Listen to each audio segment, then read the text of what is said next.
유럽이랑 비즈니스를 하신다면 지금 완전히 새로운 게임의 규칙에 직면했다는 걸 아셔야 합니다. 네, 유럽연합에서 나온 법딱 하나가 전 세계 비즈니스판을 통째로 흔들고 있거든요. 오늘 바로 이 거대한 변화의 핵, EU의 공급망 실사 지침, CSDD에 대해서 탈탈 털어보겠습니다. 자, 오늘 우리가 같이 살펴볼 내용인데요. 먼저 이 문제가 왜 갑자기 기업들의 최대 관심사가 됐는지 데이터로 한번 보고요. 그 다음에 이 문제의 핵심이죠. CSDD가 대체 뭔지, 그리고 그래서 누가 언제부터 영향을 받게 되는 건지, 또 이게 왜 그냥 보고서 내는 수준이 아니라 진짜 책임을 져야 하는 문제로 바뀌었는지, 마지막으로 이게 비즈니스의 룰을 어떻게 바꾸는지까지 차근차근 짚어보겠습니다. 그럼 시작해볼까요? 대체 우리 기업들은 지금 뭘 가장 큰 골칫거리로 보고 있을까요? 데이터가 아주 명확하게 답을 해줍니다. 자, 본격적으로 들어가기 전에 제가 질문 하나 드릴게요. 2023년에 ESG 이슈 정말 많았잖아요? 환경, 사회, 지배구조. 그중에서 우리 기업들이 이게 제일 힘들다 했던 게 과연 뭐였을까요?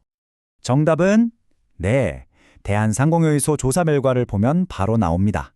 바로 공급망 실사예요. 놀랍게도 무려 40%가 넘는 기업들이 이걸 1순위로 꼽았어요. ESG 의무공시다, 순환경제다 이런 굵직한 이슈들 다 제치고 압도적인 1위였다는 거죠. 아니 도대체 왜 이렇게 다들 공급망 실사 때문에 긴장을 하는 걸까요? 그 불안감의 진원지를 따라가 보면 바로 유럽연합에서 만든 아주 강력한 규제 CSDD가 딱 버티고 있습니다. 이 문제가 왜 이렇게 중요하냐고요? 바로 이 숫자 때문입니다. 1363억 달러. 이게 2022년에 우리나라랑 EU가 거래한 돈이에요. 역대 최대치였죠. 무슨 뜻이겠어요? 이렇게나 큰 시장에 들어가는 입장 규칙, 그 룰 자체가 지금 바뀌고 있다는 겁니다. 자, 그럼 CSDD가 정확히 뭘까요? 아주 간단하게 말하면 이겁니다. 이제 기업은 우리 회사 안에서 일어나는 일만 신경 써서는 안 된다는 거예요. 우리랑 거래하는 모든 협력업체, 그 협력업체의 협력업체까지 그 전체 공급망에서 혹시라도 인권이나 환경 문제가 생기면 그걸 우리 회사가 직접 책임져라 라고 강제하는 법입니다. 좋습니다. 그러면 이 법이 구체적으로 어떤 기업들한테 또 언제부터 적용되는 건지 좀 더 자세히 뜯어보죠. 이게 한 번에 짠 하고 시작되는 건 아니고요. 3년에 걸쳐서 단계적으로 적용됩니다. 먼저 2027년에 가장 큰 대기업들부터 시작하고요. 그 다음 2028년 그리고 2029년까지 적용 대상 기업이 점점 더 넓어지는 구조입니다. 근데 여기서 진짜 중요한 게 있어요. 이게 EU 기업들만 해당되는 거 아니야? 라고 생각하면 큰일 납니다. EU 안에서 일정 규모 이상 돈을 버는 비유럽 기업들, 그러니까 우리나라 주요 수출 대기업들도 다 포함돼요. 피할 수가 없는 거죠. 게다가 만약 법을 어기면요, 과징금을 물리는데 그 기준이 무려 회사 전 세계 매출의 최대 5%입니다. 이건 정말 상상 이상의 타격일 수 있어요. 그런데요, CSDD가 진짜 무서운 이유는 적용 대상이 넓고 과징금이 세서만은 아닙니다. 더 근본적인 이유가 있어요. 이 법이 기업의 책임이라는 개념 자체를 완전히 뒤집어 놓고 있기 때문입니다.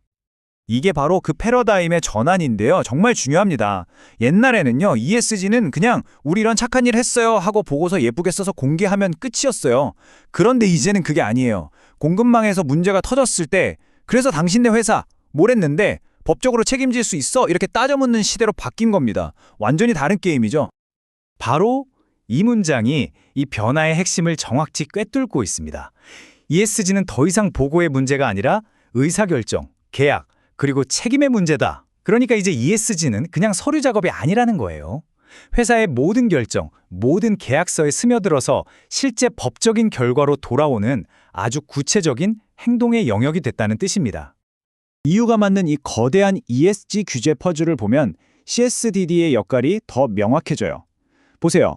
뭘 보고할지 정하는 CSRD, 뭐가 친환경인지 분류하는 텍소노미, 탄소의 가격을 매기는 CBM, 이런 것들이 다 있죠. CSDD는 바로 이 모든 규제들이 그냥 종이 위에만 머물지 않도록, 그래서 이 모든 걸 누가 책임질 건데? 라는 질문에 답을 하는 아주 강력한 책임 엔진인 셈입니다. 이게 없으면 다른 것들이 다 헛돌게 되는 거죠. 자, 그러니까 핵심은 이거예요. 이건 그냥 법규 하나 더 생긴 차원의 문제가 아니라는 겁니다. 아예 글로벌 비즈니스라는 게임의 룰 자체가 통째로 바뀌고 있다는 신호입니다. 이 새로운 현실, 기업들한테는 어떤 의미일까요? 첫째, 이제 공급망 실사는 해도 그만, 안 해도 그만이 아니라 무조건 해야 하는 법적 의무가 됐습니다. 둘째, 책임의 범위가 우리랑 직접 거래하는 1차 협력사에서 끝나는 게 아니라 그 너머의 N차 협력사까지 아주 깊숙이 들어갑니다. 셋째, 이 엄청난 책임의 최종 주체는 실무자가 아니라 바로 이 사회가 됩니다. 그리고 마지막으로 이제 저희 최선을 다했어요 같은 말은 통하지 않아요. 그 노력을 데이터로 입증해야만 책임을 면할 수 있는 시대가 온 겁니다. 그럼 살아남으려면 어떻게 해야 할까요? 기업 내부에 칸막이부터 허물어야 합니다. 공급망팀, 법무팀, 재무팀이 이제 한 몸처럼 움직여야 해요.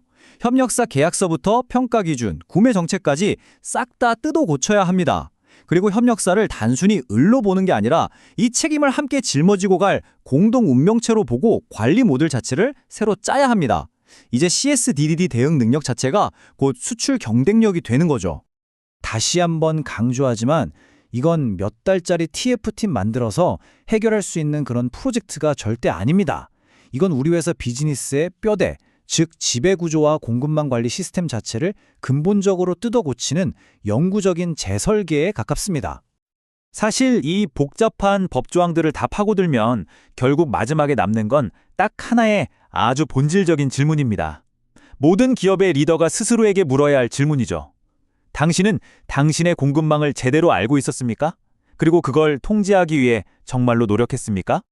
앞으로의 질문에 네, 우리는 알고 있었고 노력했습니다. 라고 자신있게 대답할 수 있는 능력. 그게 바로 유럽이라는 거대한 시장에 들어가기 위한 새로운 입장권입니다. 선택이 아니라 필수 조건이 된 거죠.